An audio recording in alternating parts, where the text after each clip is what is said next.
कंजूस आदमी था।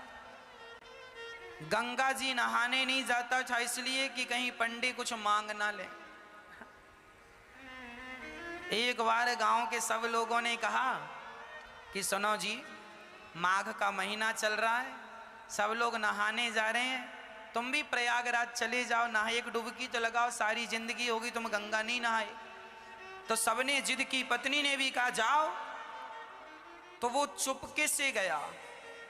पहले तो देखा कहाँ भीड़ ज्यादा है और कहाँ भीड़ बिल्कुल नहीं। तो वो गंगा के किनारे चलता चलता चलता सब जगह भीड़ थी, माघ का महीना था। अब वो चलता चलता शमशान घाट पहुंच गया, यहां भीड़ नहीं है। बोले यहां नहा लो तो यहां पंडा आएगा नहीं, नहीं तो पंडा नहा और पंडा खड़ा हो, चल निकाल कुछ दे, मेरे हाथ से पूजा करा, चल। गया जी में। अब बड़े प्रेम से वो शमशान में सोचा यहां कुछ नहीं है, कोई पंडों का झंझट नहीं है, कपड़े उतारा, चुपके से धीरे धीरे गया, कोई देख ना ले। वो बड़ा पैसे वाला था पर कंजूस बड़ा था। तो शमशान में जाके डुबकी गंगा जी में लगाया। और भगवान शंकर तो शमशान में ही विराजते हैं। शंकर जी को लगा जरा आज इसके साथ थोड़ा खेला खेली कर लें। तो भगवान शंकर ही पंडा बन के आ गए। जैसे ही वो डुबकी लगाया और डुबकी लगा के ऊपर उठा तो शंकर जी खड़े, हाँ यजमान जी निकालो। अब वो घबरा गया, अरे तुम कहां से आ गए? अरे बोले हमारा ये ठेका है, यहां जो भी नहाता उससे हमें ही वसूली करनी होती है, चलो ले आओ। नहा लिया आपने, लाओ। अरे हम इसीलिए तो नहाए शमशान में कि कुछ देना ना पड़े। ना ना, यहां तो देना ही पड़ता, शमशान ही, यहां से तो बच के कोई जाता नहीं। अच्छा बताओ कितना लोगे? शंकर जी बोले देखो हम वैसे लालची तो नहीं है, पर तुम दो, कितना दोगे ये बताओ? उसने बोला 1 पैसा दूंगा। हाँ हाँ, शंकर जी बोले चल मैं 1 पैसे से खुश हूं, चल ला। अभी नहीं लाया, कुछ नहीं हूं, उधार 1 पैसा दूंगा, वो भी उधार। तो शंकर जी बोले ठीक है, तो लिखवाओ फिर अपना एड्रेस वगैरह यहाँ। शंकर जी ने रजिस्टर में नोट किया, कहाँ के हो? फलानी गली, मकान नंबर फलाना। हाँ यहाँ के हो? हाँ सही है। हाँ मोबाइल नंबर? नहीं, मोबाइल रखते ही नहीं। अब वो उधारी का बहाना था बचने का, वो चला घर। और जैसे ही घर पहुंचा तो शंकर जी तुरंत दरवाजे के पास खड़े हो गए। हाँ यजमान जी 1 पैसा निकालो। दरवाजा खोला पत्नी ने, क्यों? फलाने जी हैं? हाँ हाँ हैं। तो उनसे बोलना कि 1 पैसा हमारा उधार है तो दें। पत्नी गई, क्यों जी आपसे कोई 1 पैसा लेने आया उधार? क्या लिया आपने? अरे लिया दिया कुछ नहीं, नहाया उसका 1 पैसा है। तो यजमान जी ने पत्नी से कहा सुनो कह दो कि घर पे नहीं है, जा। अब पत्नी गई, बोले मैं अभी तो कह के आई हूं कि घर। अरे कह देना मैं भूल गई थी। अच्छा पत्नी गई, सुनो जी महाराज हमारे पति तो घर पे है ही नहीं, कहीं गए। अच्छा कोई बात नहीं, जब तक नहीं है तब तक तुम जो बनाई हो सो दे दो, हम खाएंगे, इंतजार हमारा तो कोई है नहीं, यहीं बैठेंगे। अब पत्नी को लगा हे भगवान ये खाएगा, और तुरंत दौड़ी दौड़ी गई, क्यों जी 1 पैसा नहीं देते तो वो खाने का भी बोल रहा है खाएगा भी। तो यजमान जी बोले अच्छा एक काम करो, बोल दो कि पति की तबीयत खराब है।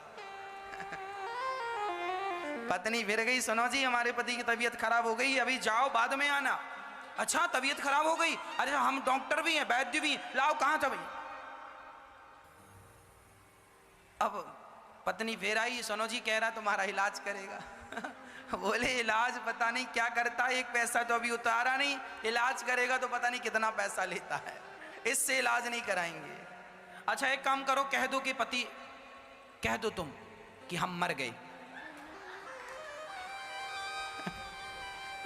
पत्नी ने कहा ये घोर पाप है, अभी आप जिंदा हो और हमसे कह रहे हैं मर गए। हम नहीं कहेंगे कि पति मर गए। अरे एक काम कर, मैं पड़ जाता हूं सांस बंद करके। वो सचमुच लेट गया। अब जब लेट गया तो पति ने कहा सुन ऐसे ना जा, जरा रोती रोती जा। ये सुनेगा कि मर गया तो चला जाएगा, एक पैसा तो बचेगा। अब वो मरने का नाटक किया और पत्नी रोती, महाराज महाराज बीमार थे, पता नहीं क्या हुआ, प्राण निकल गए। अच्छा शंकर जी बोले मर गया? हाँ। अच्छा एक काम करो, तुम घर में अकेली हो ना? हाँ। बोले मर गया हो तो उठाएगा कौन? मैं गांव वालों को बुलाता हूँ।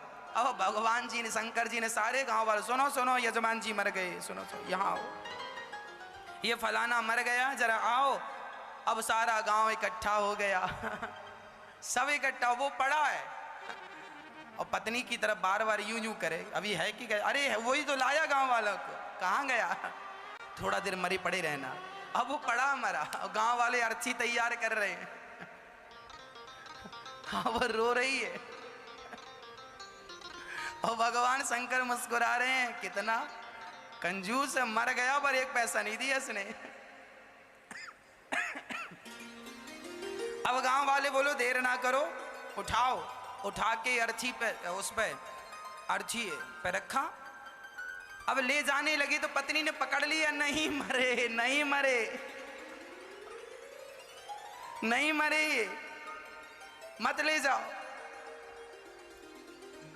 अब गांव वाले बोले राम राम, बड़े दुख में इतनी पागल हो गई, कहती है नहीं मरे। हाँ हाँ दुख में आदमी ऐसी कहता नहीं मरे। अब वो माताएं महिलाएं पकड़ पकड़ के, बहन सब में सब यही कहते नहीं मरे नहीं मरे। तुम सही कह रही हो पर मर गए, अब क्या करोगे? अब उसको पकड़ लिया। अब वो रोती रोती कहे क्यों जी, आप ही क्यों नहीं कह देते हम नहीं मरे? अब गांव की महिलाएं उसको बिठाए और बढ़िया कह रही हैं सुन, सब ऐसे ही करते हैं, जब जिसके घर ऐसा होता ना, तू सच भाव में डूब रही है, मर गए हैं तो तुझे विश्वास नहीं हो रहा, सबको ऐसे ही लगता, किसी को विश्वास होता ही नहीं। अरे हम मजाक नहीं कर रहे, वो नहीं मरे। क्यों जी आप ही क्यों नहीं कहते कि हम नहीं मरे? पर वो काहे को कहे कि मैं नहीं मरा? उसे लग रहा था कि ये कब जाए और कब मैं उठ के बैठ जाऊं। पर शंकर जी आगे आगे। अब गांव वाले लेके चले। अब ये पत्नी बड़ी परेशान है, हे भगवान सचमुच ना फूक दें लोग। अब वो शमशान तक पहुंच गया, लेटा लेटा सांस रोक के धीरे धीरे सांस लेता। चिता सजाई गई और चिता पे रखा गया, फिर भी उसने नहीं कहा कि मैं नहीं मरा। तब शंकर जी ने कहा यजमान जी अब आग लगाने का नंबर है, अब मौका नहीं मिलेगा, अब बताओ लगा दें? फिर भी वो आंख ना खोले। तब शंकर जी समझ गए एक नंबर का कंजूस है ये। तब शंकर जी बोले अच्छा मैं किसी के भांग धतूरा से प्रसन्न होता हूं, आज मैं तेरी कंजूसी से प्रसन्न हो गया। चल बोल तुझे क्या चाहिए, क्या चाहता है? तो उठ के बैठ गया, बोले देना ही है तो कुछ मत दो, जो एक पैसे को कहा था वही छोड़ दो, वही छोड़ दो। शंकर जी ने कहा जा छोड़ा। वो अपने घर चला गया शंकर जी। तब से शंकर जी को भोला भंडारी कहने लगे, बड़े भोले हैं शंकर जी, उसको भी मिल ही गए। तो कंजूसी ऐसी ना हो, ईश्वर यदि हमें दिया है तो हमें जरूर देना चाहिए, क्योंकि परोपकार ही हमारा परम धर्म होता है ना। तो हम अहंकार ना करें कि हम कुछ हैं, हम कौन हैं? मैं केवल राम का दास हूं।